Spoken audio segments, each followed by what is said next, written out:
தொடர்ந்து இந்நேரத்திற்கான தலைப்புச் செய்திகளை நாம் பார்க்கலாம்.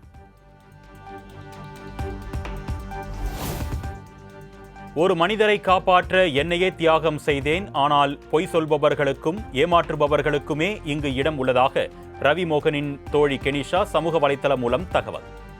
பெண்ணியம் வென்றது, மகிழ்ச்சி தோற்றது என்று பதிவிட்டு சமூக வலைதளத்தை விட்டே விலகுவதாகவும் சென்னையை விட்டே வெளியேறுவதாகவும் வீடியோவில் தகவல்.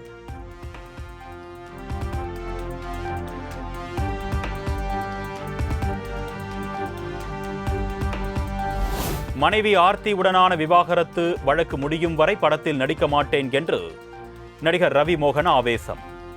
என் குடும்பத்தினரை பற்றி அவதூறாக பேசினாலோ சீண்டினாலோ சும்மா இருக்க மாட்டேன் என்றும் காட்டம்.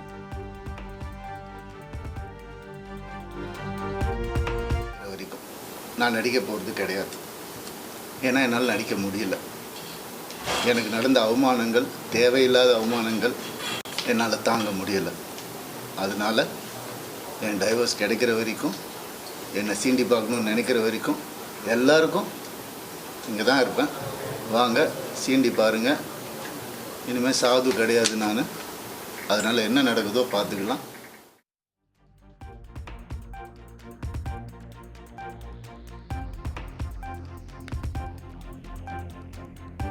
எனது பெயரில் ஒரு வங்கி கணக்கு கூட இல்லை, சம்பாதித்த பணத்தை கூட என்னால் சுதந்திரமாக செலவு செய்ய விடவில்லை என்று நடிகர் ரவி மோகன் ஆதங்கம். நான் உயிருடன் இருக்கக்கூடாது என்று சிலர் நினைப்பதாகவும் பகீர் குற்றச்சாட்டு. எனக்கு ஒரு அக்கௌண்ட் கூட கிடையாது என் பேரில், தெரியுமா உங்களுக்கு? ஒரே அக்கௌண்ட் தான் எனக்கு இருந்துச்சு, ஜாயிண்ட் அக்கௌண்ட், எக்ஸ் ஃபேமிலியோட. எங்கே சொன்னாலும் ஸ்வைப் பண்ணாலும் உடனே போய் என்ன எதுனால என்ன ஏன் இவ்வளோ, நான் தானே சம்பாதிக்கணும். ரொம்ப அநியாயம் நடந்திருக்கு எனக்கு ரொம்ப அந்த வீட்டில் ரொம்ப அநியாயம் நடந்திருக்கு. சொல்ல முடியாத அளவுக்கு அநியாயம் நடக்குது. அதனால தான் நான் வாங்கி போட்டேன். அசிங்கமா ஏன் என் நேச்சர் அப்படி.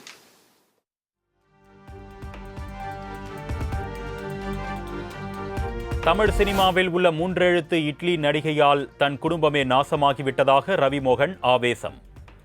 ஆர்த்திக்கு ஆதரவாக நடிகை குஷ்பு இன்ஸ்டாகிராமில் பதிவிட்ட நிலையில் ரவி மோகன் மறைமுகமாக குற்றச்சாட்டு. இந்த 3 லெட்டர் நடிகை இருக்காங்க, நான் சொன்னல ஆல்ரெடி நிறைய கேஸ். அவங்க பேரை சொன்னால் அவங்களும் என் பேரை தெரியாமல் என்னை அட்டாக் பண்ணுறாங்களாம்.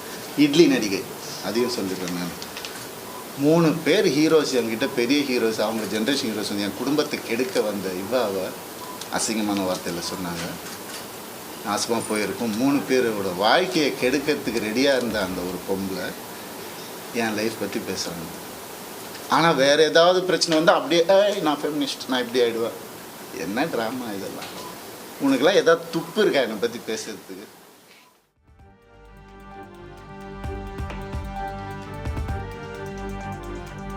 ஆர்த்திக்கும் எனக்கும் நடந்தது வெறும் பிளாக்மெயில் திருமணம்தான் என்று நடிகர் ரவி மோகன் ஆவேசம்.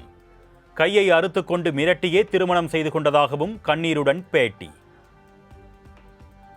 நிறைய அநியாயங்கள் நடந்திருக்கு எனக்கு. டே 1ல இருந்து அவங்களுக்கு கை அறுத்துக்கிட்டு தான் என்னை கல்யாணம் பண்ணாங்க. பிளாக்மெயில் மேரேஜ் தான் இது. பாருங்க வேணா ஃபோட்டோஸை. இன்னைக்கு என்னையும் பண்ண வச்சிட்டாங்க. அதுதான் நடக்கும்.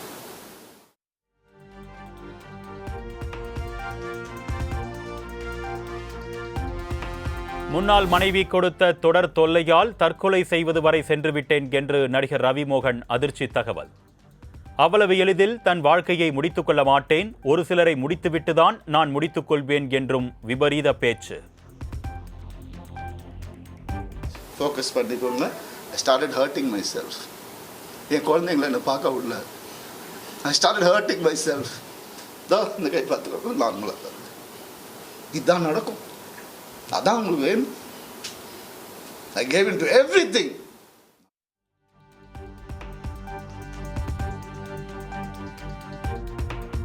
தூங்கிக் கொண்டிருக்கும் சிங்கத்தை ஒருபோதும் எழுப்ப வேண்டாம் என்று ரவி மோகனின் முன்னாள் மனைவி ஆர்த்தி இன்ஸ்டாவில் பதிவு. இல்லற பிரச்சனை குறித்து நடிகர் ரவி மோகன் ஆவேசமாக பேட்டியளித்திருந்த நிலையில், என் குழந்தைகளை காக்க எந்த எல்லைக்கும் செல்வேன், உண்மை எப்பொழுதும் வெல்லும் என்றும் பதிவு.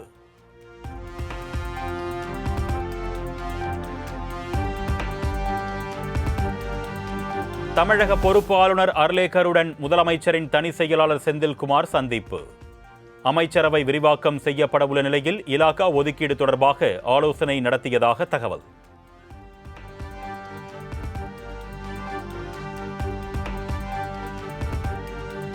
தேர்தல் தோல்வி தொடர்பான கள ஆய்வுக் குழுவினர் யாரையும் காப்பாற்றவும் முயற்சி செய்ய வேண்டாம், யாரையும் பழிவாங்கவும் எண்ணக்கூடாது.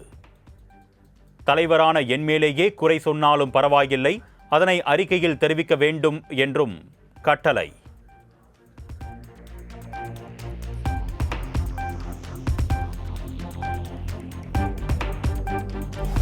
விழுப்புரத்தில் அதிமுக அலுவலகத்தின் முன்பு போராட்டத்தில் ஈடுபட்ட அதிமுகவினர் போலீசார் இடையே தள்ளுமுள்ளு.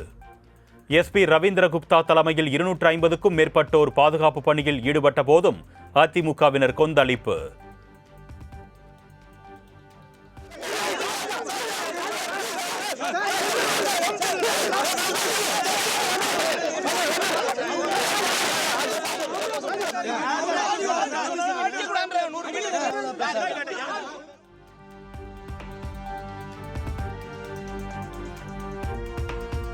கோபிச்செட்டிப்பாளையத்தில் தவேக அமைச்சர் செங்கோட்டையனின் வீட்டின் அருகே குப்பை தொட்டியில் போடப்பட்ட அதிமுக உறுப்பினர் அட்டைகள்.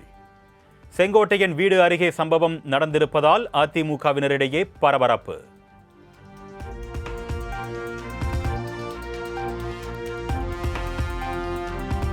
முதலமைச்சர் நிதி ஆதாரங்களை சரி செய்த பின்புதான் தவேக தேர்தல் அறிக்கையின்படி மகளிர் உரிமை தொகை 2500 ரூபாய் வழங்க முடியும்.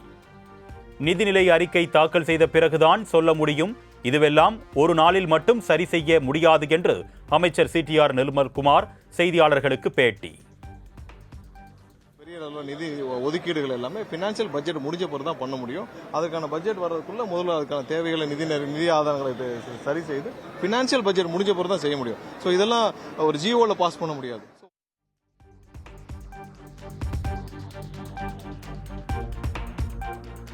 போதைப்பொருள் நடமாட்டத்தை ஒழிக்க முதலமைச்சர் விஜய் தீவிர நடவடிக்கை.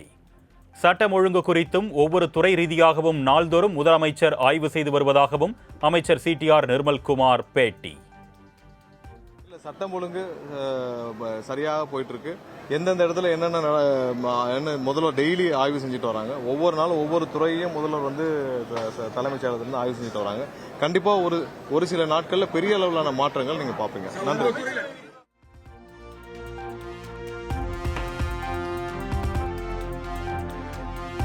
ஏற்றுமதி செய்யப்படும் பெட்ரோலுக்கான சிறப்பு கூடுதல் கலால் வரி லிட்டருக்கு 3 ரூபாய் அதிகரிப்பு.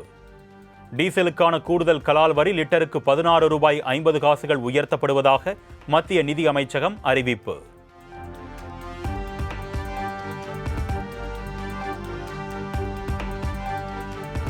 நாடு முழுவதும் பெட்ரோல் டீசல் விலை உயர்த்தப்பட்ட நிலையில் மத்திய அரசுக்கு தேமுதிக எம்எல்ஏ பிரேமலதா விஜயகாந்த் கண்டனம்.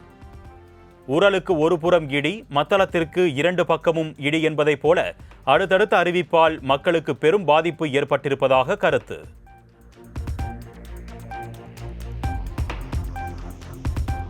கேரளாவில் இருந்து சென்னை வந்தடைந்தார் தமிழ்நாடு பொறுப்பு ஆளுநர் அர்லேக்கர். எரிபொருளை மிச்சப்படுத்தும் வகையில் கான்வாய் வாகனங்களை குறைத்து நடவடிக்கை.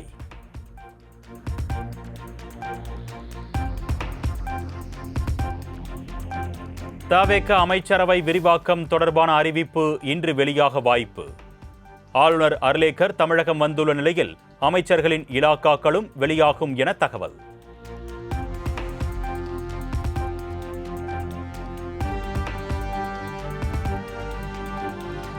தங்கள் தொகுதி வேட்பாளர்கள் யார் என்றே தெரியாமல் தவேகவுக்கு மக்கள் வாக்களித்திருப்பது ஜனநாயகத்திற்கு ஆரோக்கியமானதல்ல என்று காங்கிரஸ் கட்சியின் எம்பி கார்த்தி சிதம்பரம் கருத்து. குறிப்பிட்ட வாக்குகளைத்தான் பெறுவார் என்று முதலமைச்சர் விஜயை குறைத்து மதிப்பிட்டு விட்டோம், ஆனால் இன்றைக்கு வெற்றி பெற்றுவிட்டார் என்றும் பேச்சு. மக்கள் ஒரு மாற்றத்திற்கு வாக்களித்திருக்காங்க. ஒரு மாற்றத்திற்கு வாக்களிக்கும் பொழுது அந்த மாற்றத்திற்கு தலைமை தாங்க வேண்டியது விஜய் என்பது தெளிவாக வாக்களித்திருக்கிறார். அவருடைய அரசியல் கணிப்பு கரெக்டு தான். அவர் நம்ம எல்லாம் கொஞ்சம் குறைச்சி மதிப்பீடு பண்ணிட்டோம். நம்மளும் எங்களையும் நானும் சேர்த்து தான். நானும் அவர் ஒரு குறிப்பிட்ட வாக்குகள் பெறுவாருன்னு தான் நினைச்சேன். அதை தாண்டி அவரோட வாக்குகள் வாங்கி சீட்டாகவும் மாறி இருக்கு. அவர் தேர்தலில் முதல்ல சொல்லும் போது இது தேர்தல் தவேகாவுக்கும் டிஎம்கேக்கும் சொல்லும் போது அதை பல பேர் ஏற்றுக்கொள்ள, ஆனால் அதுதான் நிலையாக இப்போ நிற்கிது.